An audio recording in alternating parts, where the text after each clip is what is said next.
there is a deep war going on between UEFA and FIFA. UEFA nations has agreed to boycott all FIFA competition following Infantino landmark plan to sell stakes to private investors. Now, let me read what UEFA actually posted on Thursday morning.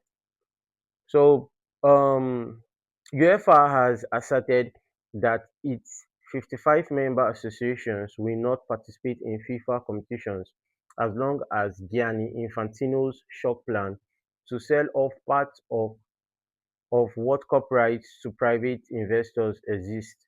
Their emphatic move comes after a series of statements and mixed reactions from football federations around the world who were reportedly kept in the dark as to FIFA's decisions making. Now, this is a very, very lengthy conversation, right? But I'm going to make it brief and short. Gianni Infantino is the FIFA president. UEFA has its own president, Seferin. So now what happened? FIFA as a body, they govern they're in charge of the FIFA World Cup and also the FIFA Club World Cup. Then UEFA are in charge of the UEFA Champions League and other competitions. Now what happened? Infantino came outside, right, and said he wants to sell part of the FIFA World Cup to private investors. Where is this done? Football doesn't belong to a particular set of people. It belongs to football. It belongs to the people. Now, UEFA president and UEFA, they called an emergency meeting on Thursday morning and said they are not in agreement. Before now, their relationship with UEFA relationship and FIFA relationship has been frosty from the creation of the FIFA Club World Cup, which UEFA said they don't see the essence of why they created the FIFA Club World Cup. And now they have decided to sell some parts to private investors. And UEFA is saying football is not an avenue where private entity invest their money into to make money. It's not a place where you make money because when this kind of policies are being placed, corruption creeps in. There is no way corruption will not creep in. Footballing rules and regulations might be altered. We saw one in the World Cup where Donald Trump intervened. Balogun got a red card. A USA player got a red card. And what happened? The USA president intervened, and if Gianni Infantino, the FIFA president, had to withdraw Balogun's red card. Where does that one happen? It never happened before. At least you allow the boy go on 1 day suspension, like 1 match suspension, and probably if you want to review his red card, then you are allowed. But what did they do? Because the World Cup was played in America, Donald Trump intervened and they changed, they uplifted the ban. So many elite pioneer of football came out. Example, Jurgen Klopp. So this has actually caused a little rift between UEFA and FIFA. And now, these rules that this regulation that FIFA is about to pass, they didn't let the six confederation nation know. And now FIFA said, since you guys now have made your own plans and you didn't let us know, now this is the statement we're bringing out.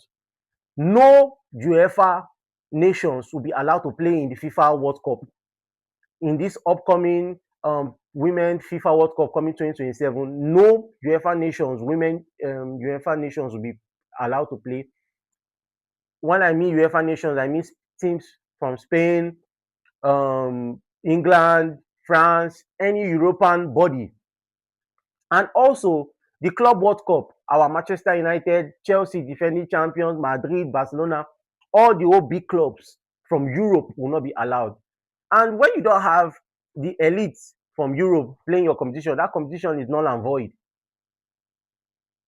These issues started from when Gianni Infantino started carrying our competitions that were supposed to play in Europe to America, copying the American pattern.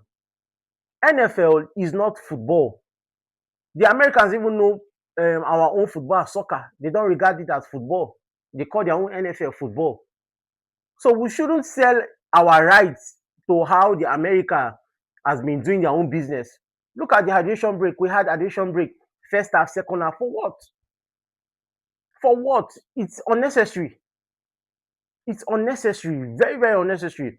Though hydration break was initiated in the last FIFA World Cup 2022 in Saudi Arabia, and that was because of their weather and the time frame that they played it, because that period was their dry season. That period was very, very hot. That's why they also initiated the building of stadiums with AC. So why are you carrying it to America, and why are you implementing some American types of policy? And now after the World Cup, now you are trying to sell stakes to private investors, saying that their money does not really, it works for them. When nations bring like $2 million, their return will be like $8 million. No, you're selling football. You're already spoiling the rights already. People are already having frosty relationship already. I could remember the tussle that happened between UEFA and FIFA concerning that FIFA Club World Cup, because it was unnecessary. Okay, you want to do a FIFA Club World Cup. Why are you doing like a pattern after players have been complaining about the tight schedules that happens in every season? Playing 38 matches, you play your own domestic cups, you still go and play Champions League, and now time that the players are supposed to bond with their family and rest, you are carrying them to go and play FIFA Club World Cup. Which time will they have to prepare for the preseason and the next league?